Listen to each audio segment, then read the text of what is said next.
I would remind you, my name is Larry Schofer, and I,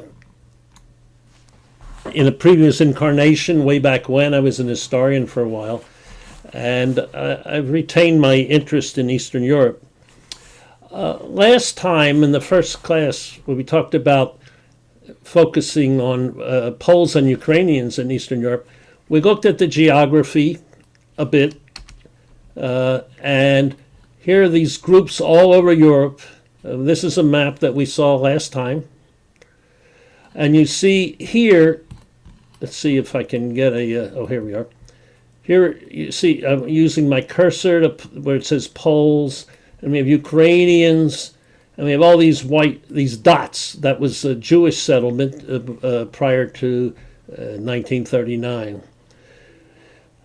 There are other groups here that also deserve attention, but there's only so much you can do. These are the largest groups: Poles, Ukrainians, and Jews. And last time we talked about some of the partially cultural background of those groups, where the Poles have a history of literature going back to the 16th century at least then, and they were very prominent in the Reformation and Counter-Reformation. The Jesuits felt that reclaiming the Polish nobility from Protestantism was one of the great victories of the Counter-Reformation. And since then, very often when you say someone is Polish, you assume that he's Catholic, even though there were other people who lived there. But that proved a problem for Jews and Ukrainians living in Poland. The Ukrainians are not so uniformly of one religion. There are various forms. I'd like to move on, though, to this third group, and we'll focus today on the Jews mainly, and then in the following classes, we'll see how the groups interacted. So this is another map, since I'm convinced that people are not sure where things in Eastern Europe are. What's called the Polish-Lithuanian Commonwealth. And where it says Ukraine and where it says Galicia, I put that on the map just to orient you. So here's the Poland part, the Lithuania, and then this whole thing was called Poland-Lithuania. So that was probably the largest country in Europe at the time. And they even say here, the Commonwealth of both nations. Well, as I said, they didn't think of the Jews as a nation, but they sure were involved in the history of the area.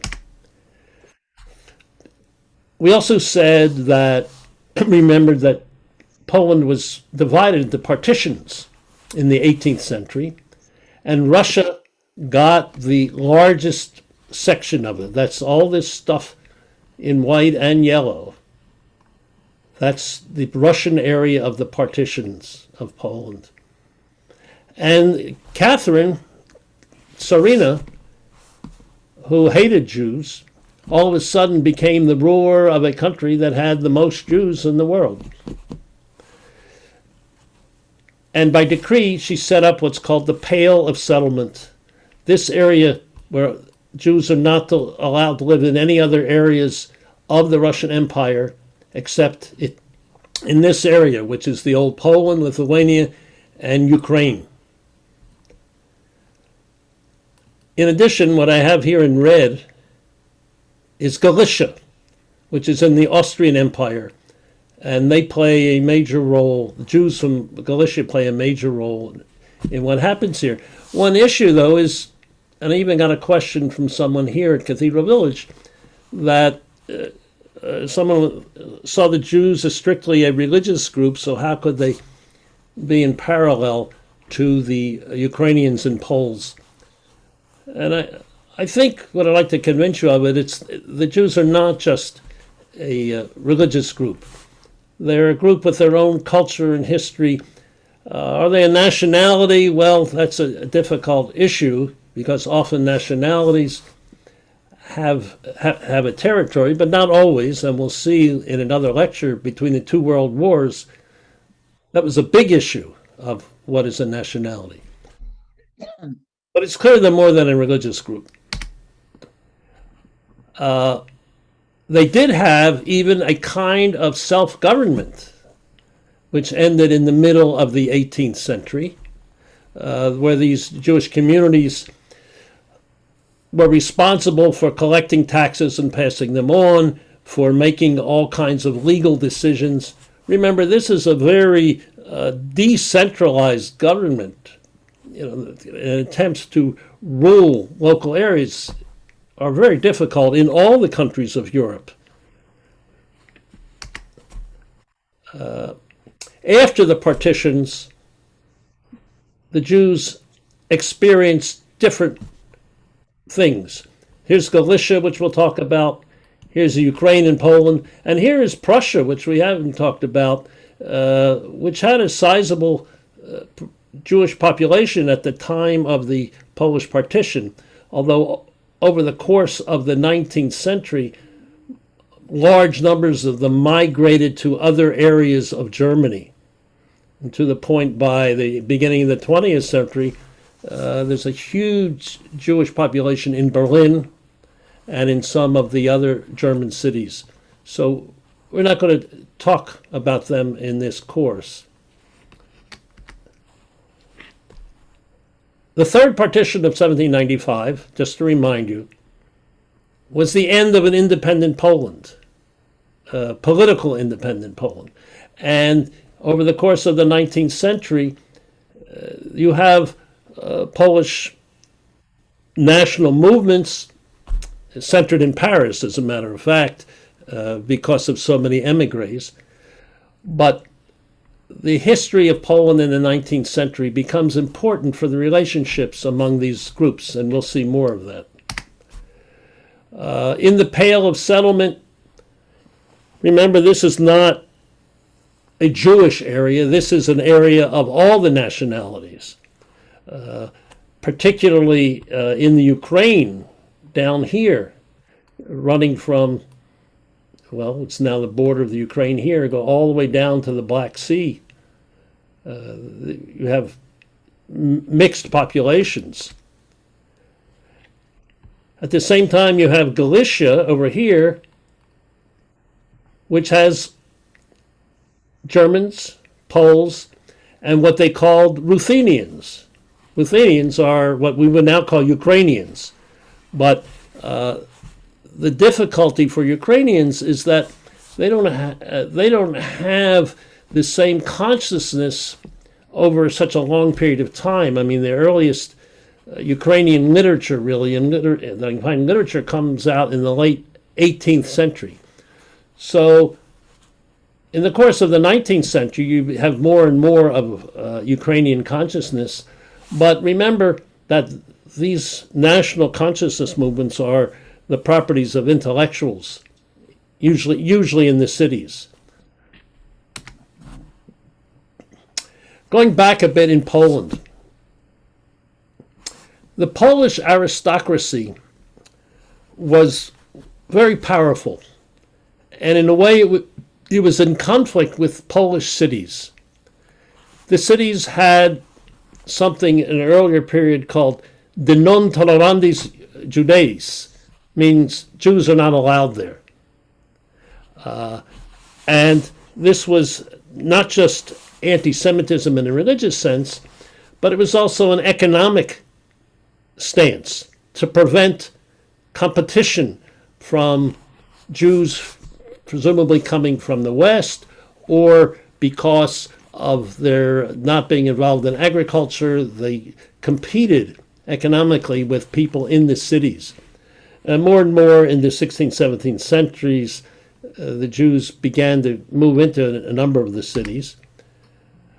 I'd like to take the example here of the city with many names. Vilna, as I mentioned last time, Vilnius, Vilna, and so on. Today it's in Lithuania, called Vilnius. But just to give an example, until 1600, the guilds were headed by representatives of what are called the four nations.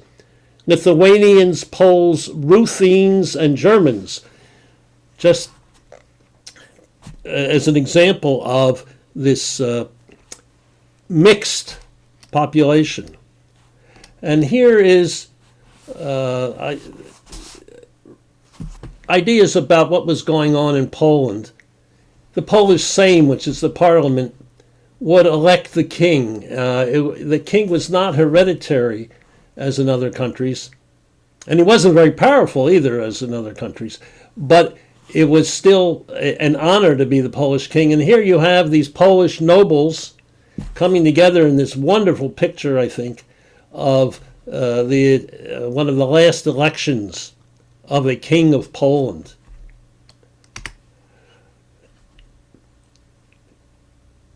I mentioned Vilna. Here's another city with lots of names. Poles call it Lvov, and the Ukrainians call it Lviv, and the Germans call it Lemberg. And here's a case of local autonomy for Jews and Armenians. We don't talk much about Armenians in Europe, but they are a significant group in southern areas, in Greece, in Turkey, in southern Poland at the time. So another example of how you have not independence, a funny word, but separate groups. We could say in a general way, in the western regions of Poland, you had Germans in the cities and Poles in the countryside. In the eastern and the southern region, you have Poles in the cities, and then the rural population is either Ruthenian or Lithuanian, or, I left out here, White Russian, another group. Belarus, the word Biela means white, so Belarus. And you have Jewish communities established all over the place. And at the same time, this is a repeat of what I just mentioned a minute ago, but this goes into the 18th century, that you have the Polish Sejm, which is controlled by the nobles.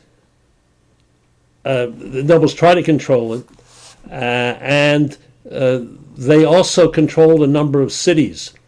So the king is not a very powerful guy. The people who are really powerful are members of certain magnate families. An example in modern times, even Jackie Kennedy was a descendant of the Radziwiłł family, which was one of these magnate families. There were 4 or 5 of them that were just powerful, and so. But even in the Jackie Kennedy after the 1950s would often get mentioned as a Radziwiłł. I don't think she pronounced it that way, but she pronounced it in English somehow. But this tradition was still there. The Polish Sejm had something called the liberum veto, which anybody could veto anything, so it didn't go very far. And at the same time, a lot of the nobles liked to have Jews in their properties. They could control them better. And then, go back.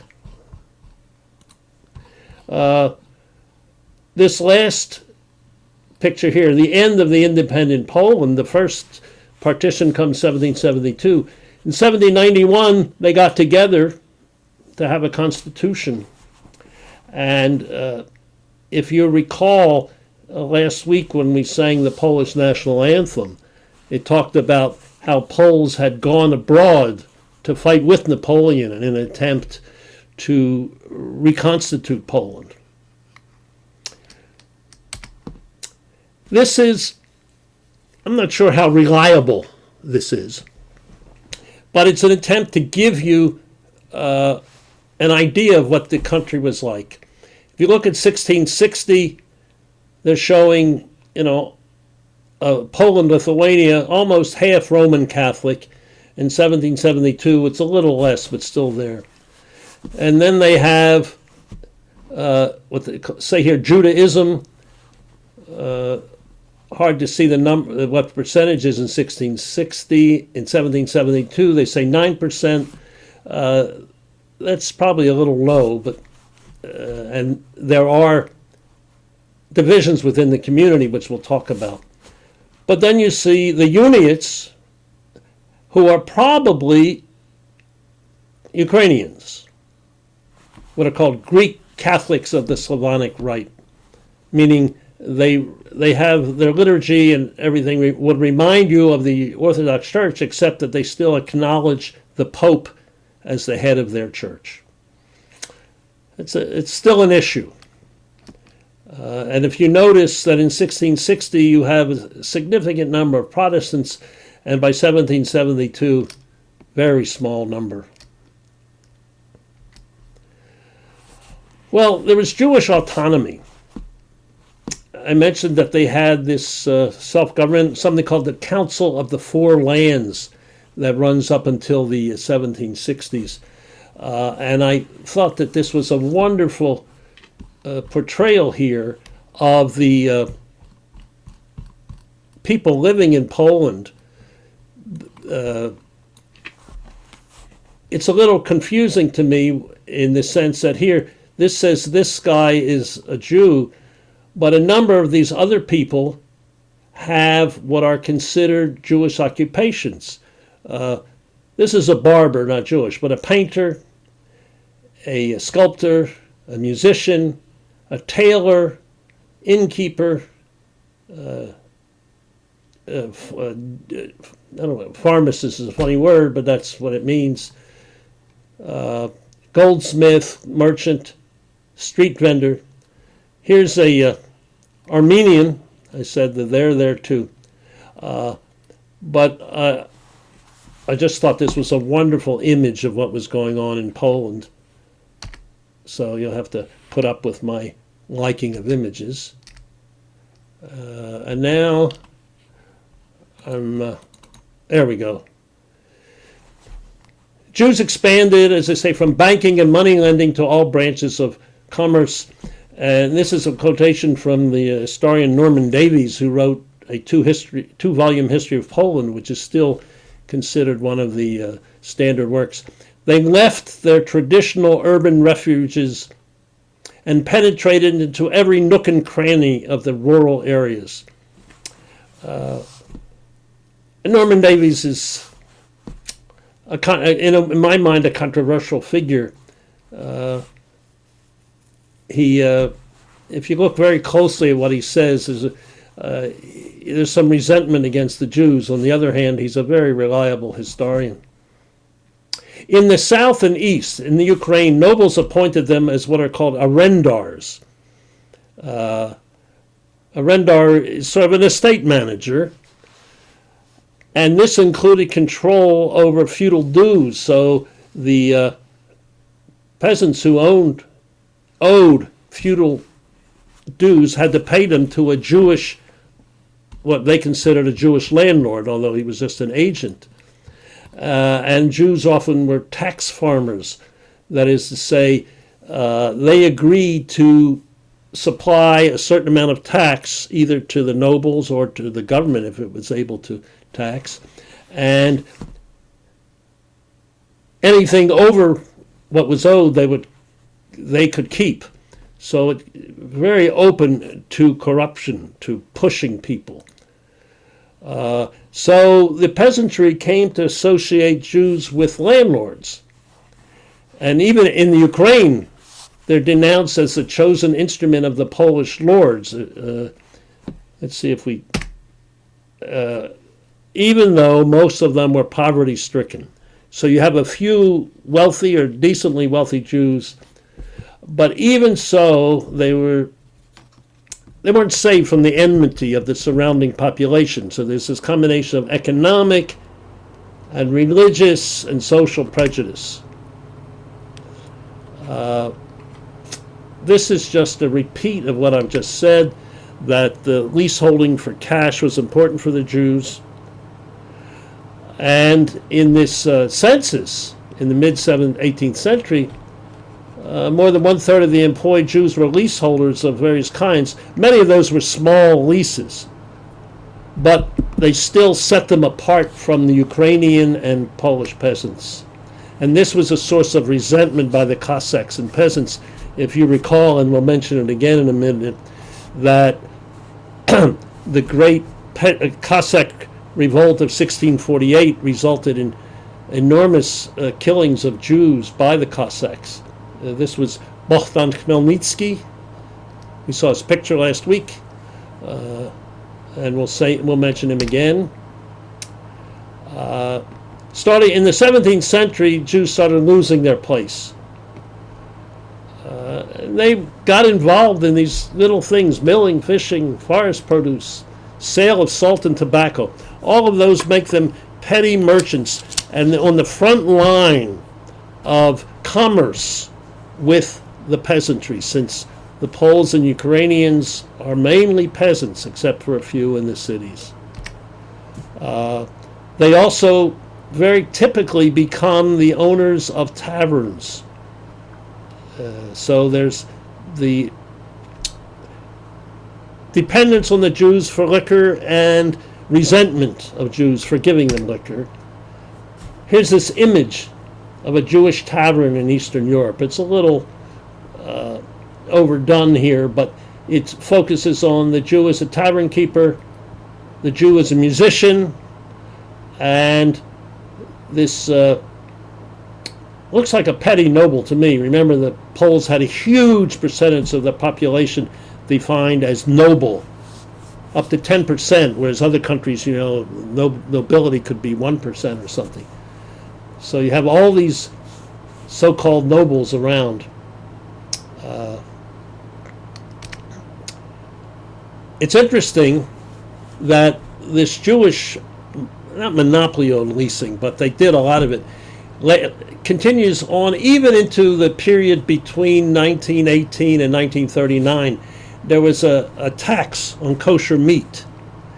And what was interesting is that the Jews who held the ability to collect that tax opposed the abolition of that tax. I mean, most of the Jews were upset by it, but here are these tax collectors who were Jewish wanted to keep this special tax.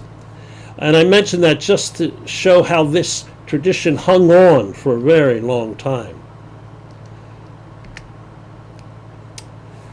Moving over into what Jews believed. Now that's another difficult issue.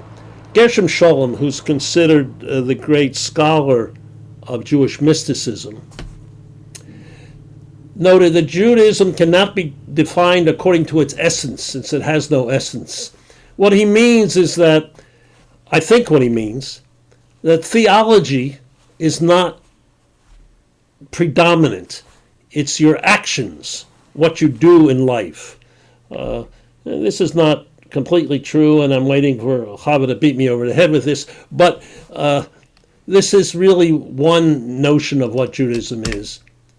It's a religion of law. And this suggests the importance of the rabbinate, because the rabbi's task was to elucidate the law. Remember that, and we'll see more and more, when we say rabbi, you may think of someone who goes to a synagogue on Friday night or Saturday morning and gives a sermon. That's not really the role of the rabbi, or I should call him a rebbe, in Eastern Europe. He could run a little law court. He understands the law. And then when we talk about the Hasidim in a few minutes, you'll see he takes on yet another role.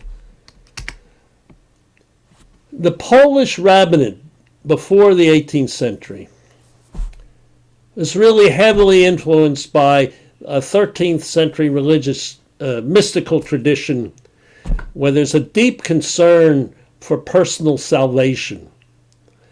And they put an emphasis on penance for sins.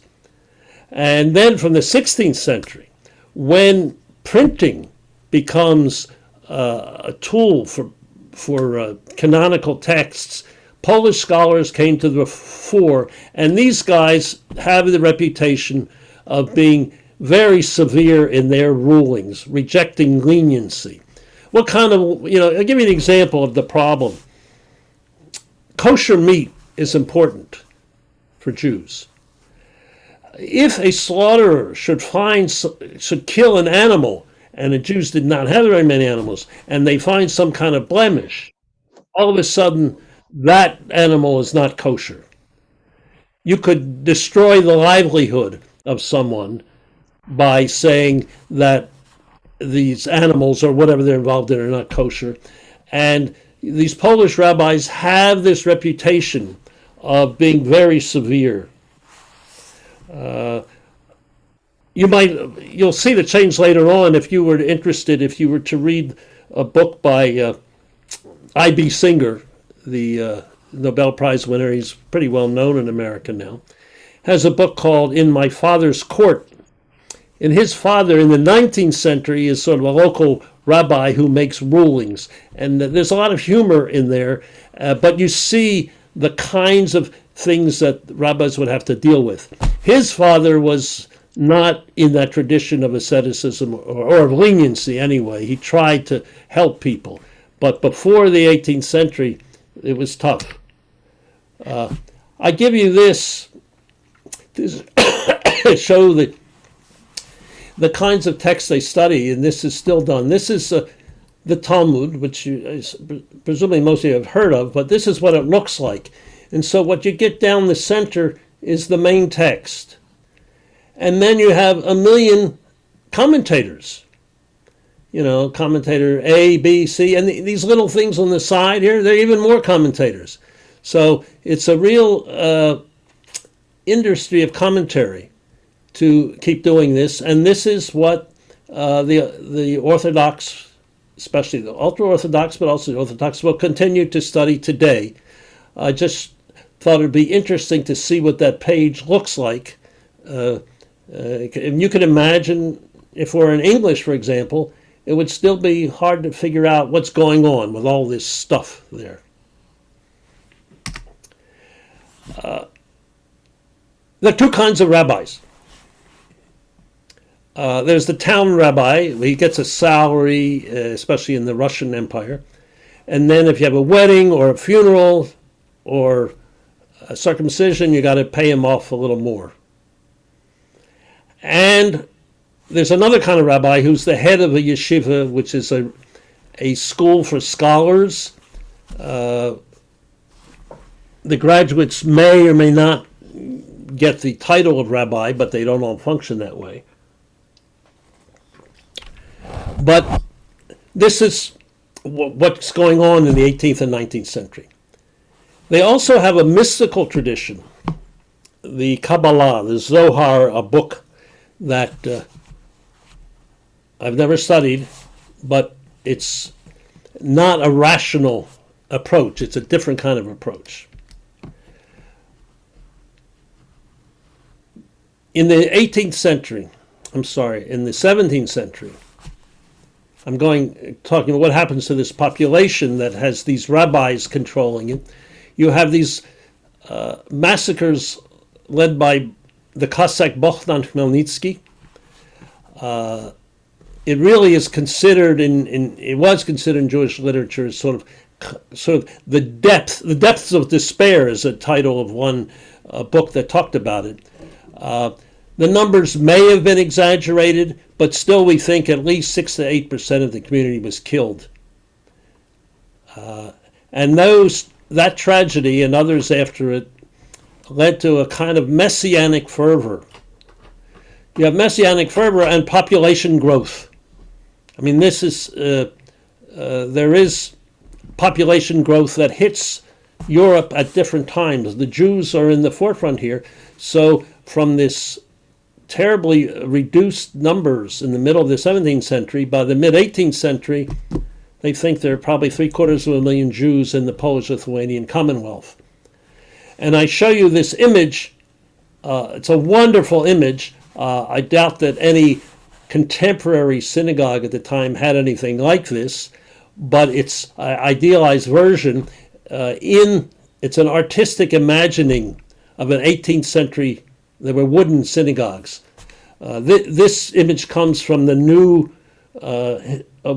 Museum of Polish Jewry in Warsaw, and it was commissioned for them. So it's really a wonderful, it's sort of a centerpiece there. Everybody loves to see it. But I'm trying to spice up some of this information with pictures of what's going on. 18th century Judaism. You have unrest and messianic movements. I'm not going to really have time to talk about these messianic movements, but Sabtai Tzvi is the most famous or infamous of them. What he did was dismiss rabbis and communal leaders. He abolished fast, proclaimed new festivals, and so on.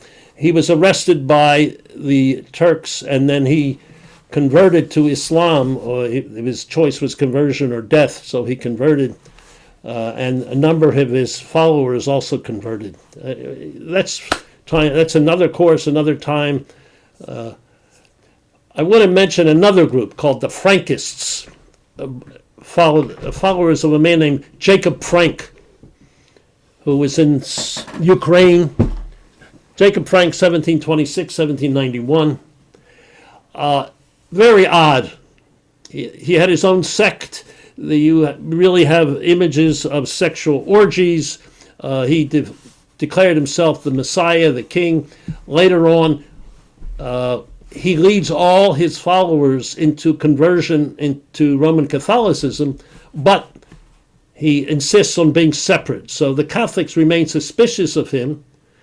And in fact, at one point he's arrested, not to jail, but he's sent to a monastery in Częstochowa. We mentioned Częstochowa last week. And he runs the group from there. Later he emigrates to Western Germany. There are traditions of the Frankists, and it's I find it very difficult to figure out what their philosophy is other than this idolizing the leader. But there's Olga Tokarczuk is a Polish novelist who last year or the year before won the Man Booker Award for a recent book. But she has a book called The Book of Jacob, which if you're interested and you're ready for a 900-page novel, it's really a very interesting thing. You can try reading in Polish if you like, or here it is translated, The Book of Jacob, meaning Jacob Frank. The Frankists have an influence on Mickiewicz. Remember, Mickiewicz is this Polish national poet. His mother was probably part of that family. And Mickiewicz was really very sympathetic to the Jews, really standing out in the Polish tradition. And that tradition hung on. For example, Louis Brandeis, who became a very well-known lawyer in the United States and justice in the Supreme Court, was a descendant of one of those Frankist families. What that meant for his philosophy, I can't tell you. But it's just, it's good for the genealogists. We have traditional rabbinic Judaism that studies the Kabbalah, and they want to explain the relationship between God and the finite universe. This is different from what I said before, when Judaism is a religion of laws. But there is this group that also studies these mystical things, and we have the development of the Hasidic movement, which I'll explain in just a minute. But I have a picture of someone dressed in what's 18th century Polish garb, and it's still around, wearing, we'll see, these fur hats are really very popular, of different types, and we'll talk about that. But the Kabbalah, this mysticism, was considered by the traditional rabbis so subversive, especially after Hasidism came around, that it was forbidden for men under the age of 40 to study the Zohar, this book. And I think that prohibition still exists, except in Israel. I remember when I went to Israel as a college student, there were a couple of serious young men who jumped on the ability to read this stuff that they had not been allowed to, in the United States. And this is just a quotation from an historian where he says, the individual could feel privy to the esoteric realm and attain the condition that he was indeed acting in accordance with God's will. That's what these Kabbalists were trying to do, to act in accordance with God's will. In the 18th century, you get the emergence of a number of faith healers. The most famous and the most significant is a man who's known by this title, the Baal Shem Tov, or Besht, 1700 to 1760. He is considered the founder of what we call Hasidism. His notion was that prayer enables union with God. So he's taking the emphasis away from scholarship and onto prayer, but prayer with intent. Intention is crucial to prayer, and with joy.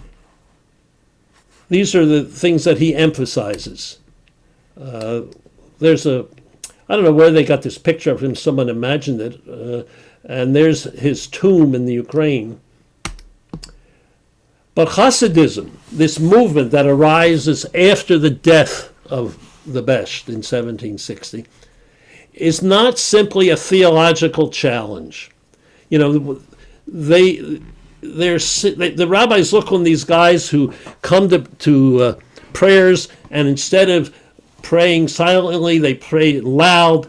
There's dancing, there's singing, they're accused of turning somersaults during prayers, all kinds of stuff.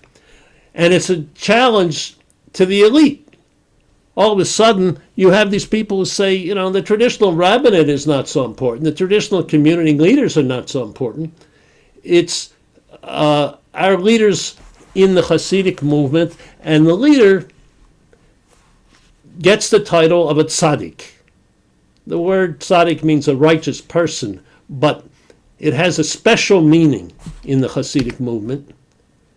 And so with these Hasidim, you know, it depends on what language you're speaking, how you emphasize the word, you have a battle for control of the local community authority called the Kehillah. It's interesting that the local rabbinic authorities were not hesitant to ask for help. For example, when the Frankists were around, they asked the church for help. You know, I didn't realize I had mentioned Tokarczuk's book twice.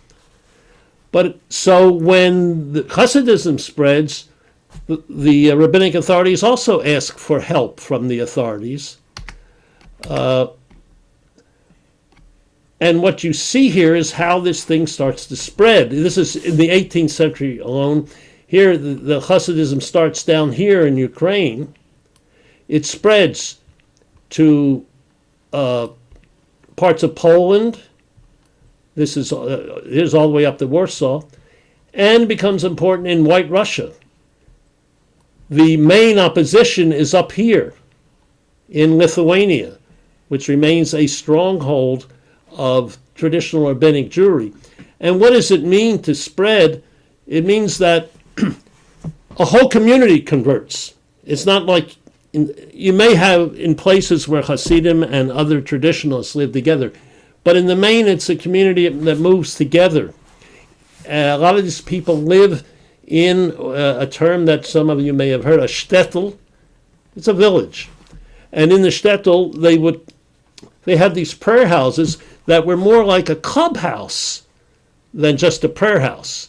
These Hasidim would hang around there when they could, either singing or dancing or drinking. Things become a little calmer after the 18th century. But the idea was you appeal to the entire community, not just to the elite. You put emphasis on joy and intent in prayer. And then the tzaddik becomes a charismatic leader. Now, all of these things could lead to a schism, a real schism in the religion. It doesn't, but we'll see in a minute how that it doesn't occur. The shtibel is the prayer house, the clubhouse. And the Hasidism spreads. Well, there, I say where, but you see the map. It's really this rural and urban movement all over Ukraine, particularly in Ukraine, but in Poland and in Russia. And it's not a unified movement. Each of these tzaddikim, plural of tzaddik, has his own court, and there's a whole hierarchy of which are the most important ones. One of the most well-known ones is the Lubavitcher group, which ironically comes from right close to the Lithuanian area, the town of Lubavitch. And the Lubavitchers are those Hasidim whom you might see on the street trying to convert people. They are great proselytizers. Today they're the exception of this to that ingrown community. But what's important about them, we'll see in a minute what's important, why they're different. I just wanted to give you an example of the. This is going to be a short video from the 20th century, but the Satmar Rebbe. Satmar is the largest Hasidic group that exists today. And I wanted to show you this kind of devotion.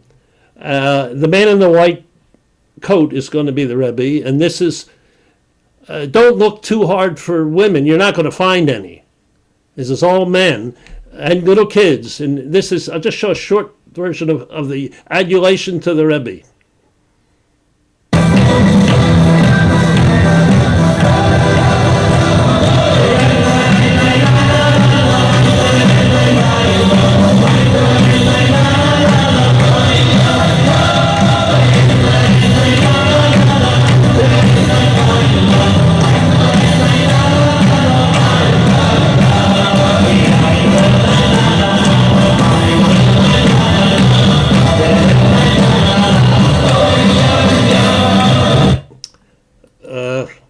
Then, if you're particularly honored, you can get down here for a personal dance with the Rebbe.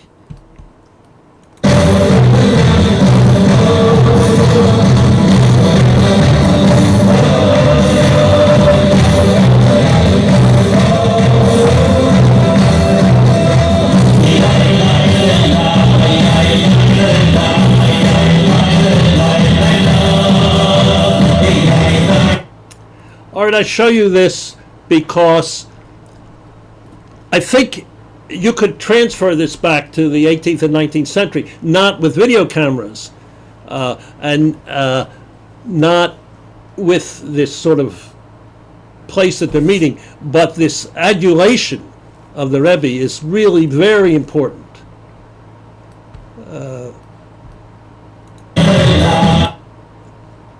You have a struggle between that group of the Hasidim and people who are called the Misnagdim, the opponents. Shows you how difficult the traditional rabbinic authorities have. They can't even think of a name for themselves. They call themselves opponents. You're opponents of the Hasidim. The leader of that group is someone from Vilna. Here's a picture of a man called the Vilna Gaon, who was a real ascetic. Really stands for that tradition, and he attempts to, well, not attempts, he excommunicates the Hasidim. You don't have excommunication in a Roman Catholic sense because you don't have a pope, but you do have this attempt to expel them.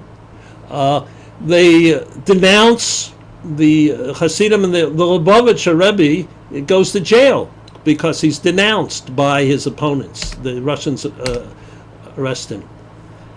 But the Lubavitcher Rebbe is the great compromiser. And in my mind, it's what saves Judaism from a schism of the type that occurred between the Catholics and the Protestants.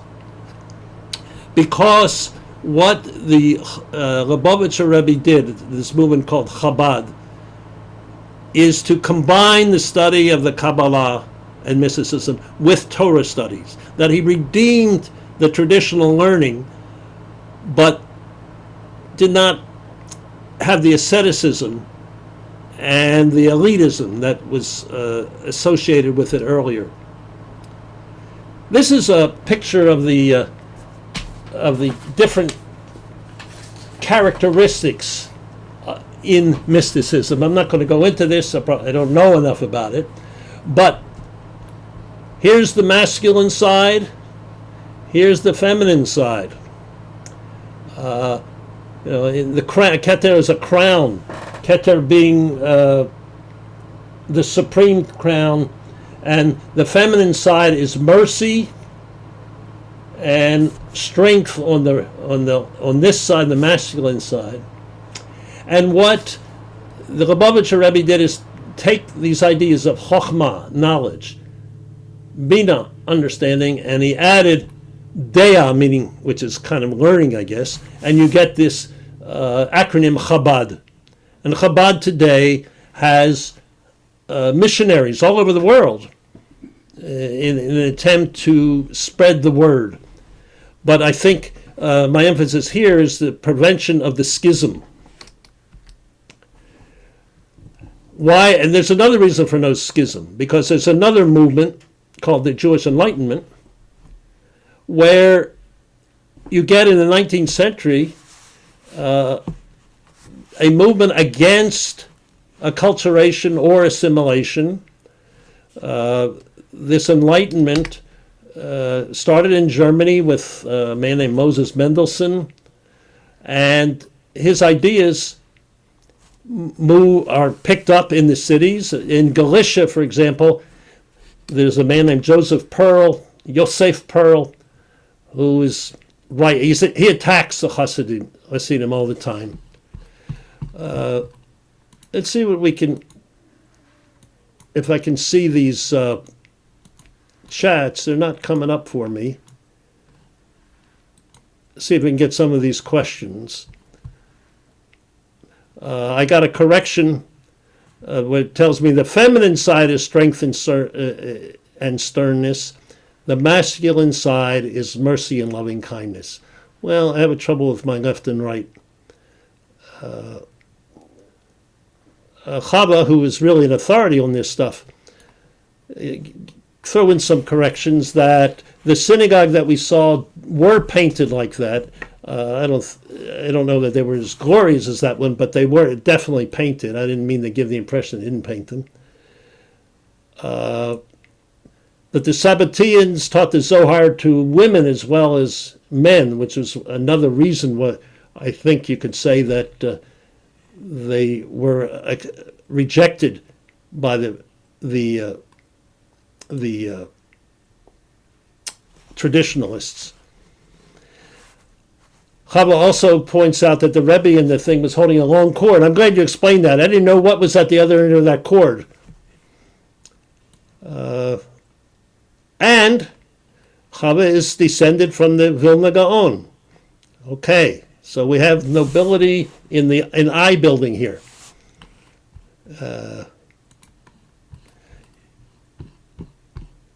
Okay, we're in the Haskalah, and I'm running short on time. There are a couple of things I want to do.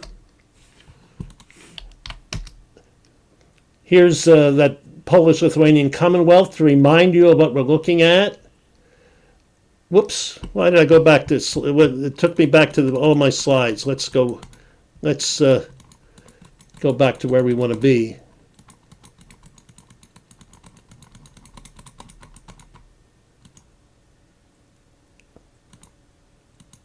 We had the faith healers, the Baal Shem Tov.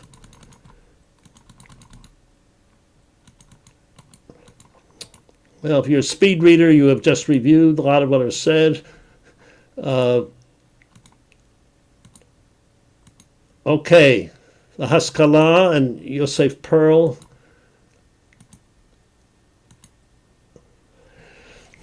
The Haskalah in Russia, the government at first tried to support it. They set up seminaries for rabbis. In order to be a rabbi, you had to go to a Russian-sponsored seminary, and then you got to You got a salary.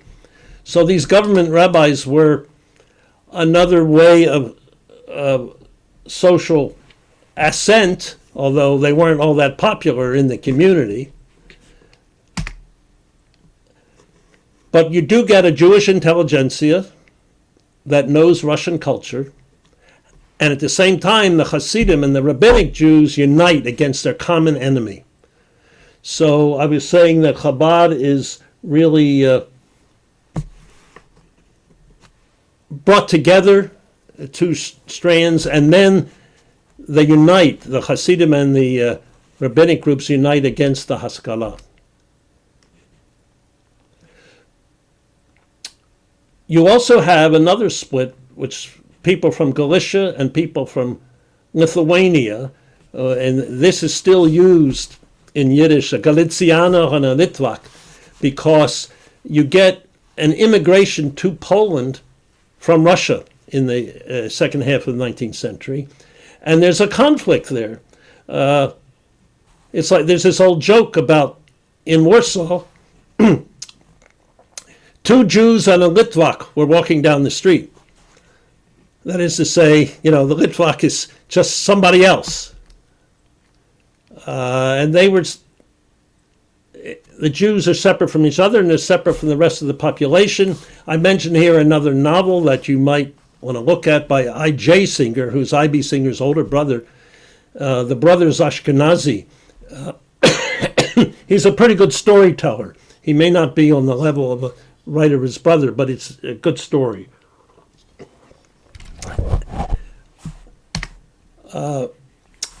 The Orthodox also begin to modernize.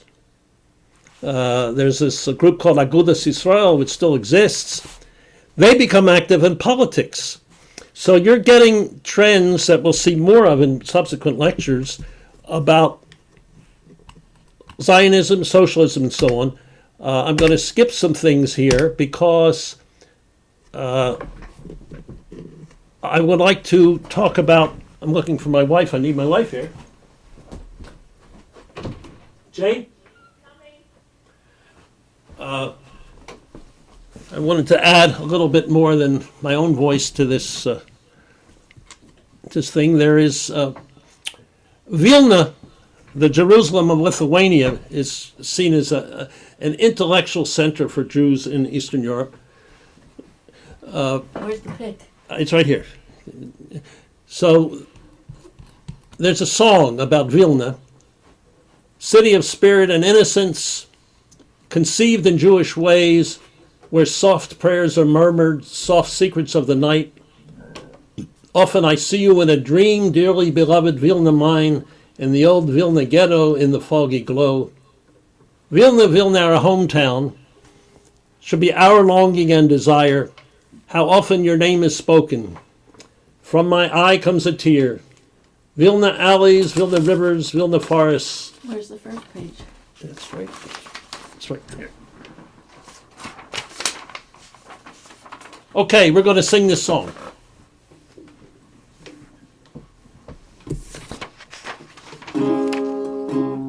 Can you hear that? Just nod if you can. Will nicht doch vom Geist und Mimes, will ne Jiddisch Lach vertraut, wo es murmeln stille Twilis, stille Säudes von der Nacht. Oftmals seh ich dich in Cholem, heis geliebte Vilna mein, und die alte Vilner Ghetto in a neppeldicken Schein. Vilna, Vilna, unser Heimstatt, unser Bänkschaft unbegehr. Ach, wie oft es ruft dein Nomen von mein euger Häuser trell. Will mir Geslach, will mir Teichen, will never der Berg und Tal. Etwas Neues, etwas bringt sich noch die Zeiten von einmal.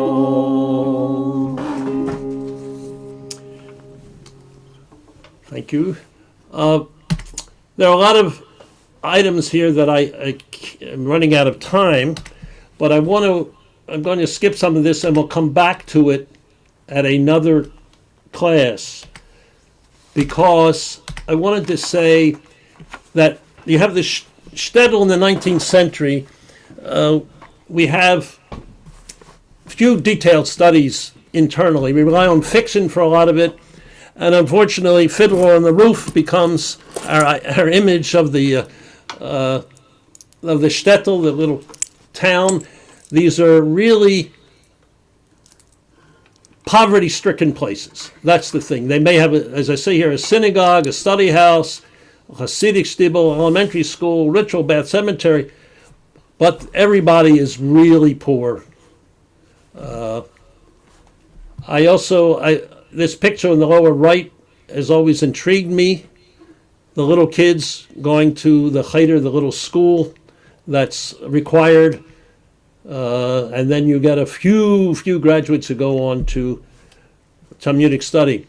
We'll talk about immigration in another class. I did want to point out the pogroms that start in the 1880s lead to a change in Jewish consciousness. In the city of Kishinev in 1903, was about a third Jewish. Jews were just slaughtered. And Chaim Nachman Bialik, who becomes sort of a Hebrew poet, raises consciousness by attacking the Jews for not defending themselves. Come now, and I will bring thee to their lairs, the privies, jakes, and pigpens, where the heirs of Hasmoneans lay, with trembling knees, concealed and cowering, the sons of the Maccabees, the seeds of saints, the scions of the lions.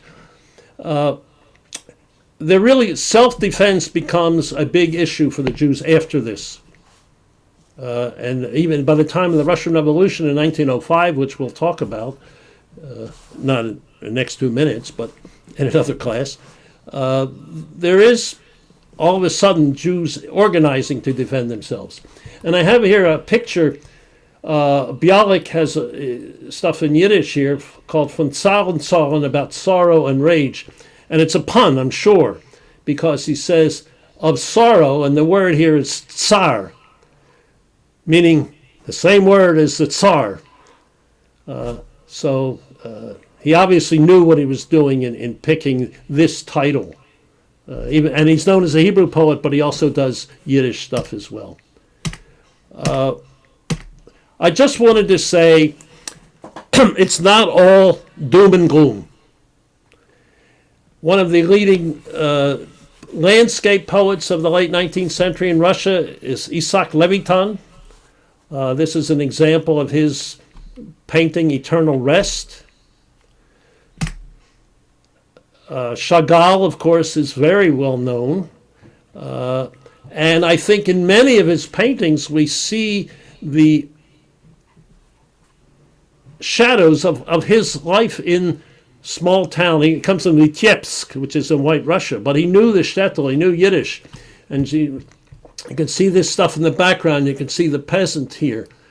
I always think of this as a Jewish wedding, but and he likes to have people floating in the air, as you know, like this one. These are two more of his paintings that you can find all over the internet. He was influenced by the sight of many Jewish refugees in Vitebsk when he went back right at the time of the First World War. And he uses the Bible as a common source of Jewish and Christian culture. There are other painters. Here's Chaim Soutine. This is really very pessimistic, but Soutine is known. In 1923, Albert Barnes bought 60 paintings by Soutine because no one was buying them. So there's a Philadelphia connection. And this last piece by L. Lisitsky, who was a assistant for a while to Chagall, but he's very political. He says, "Beat the whites." Here, the white, you mean the Tsarist or the Russian soldiers in the Civil War. Beat them with the red wedge, meaning the red armies. And this is, as I say, not Ellie, but L. Lisitsky.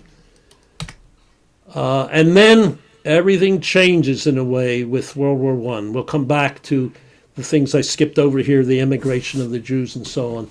But with the guns of August, we're just about out of time, but let's see if there's one comment. There is a recreation of a Lithuanian shtetl in the Jewish Museum in Cape Town. Now that there aren't that many of us who have traveled to South Africa, but there is that community. I think maybe what we could do for those people still interested in open the next class to questions, if you could note them down, because we've run out of time. I was afraid of that. So I thank you all for coming. And unfortunately, the 1 o'clock Martin Luther King Zoom thing has been canceled because Dwight Evans is not available.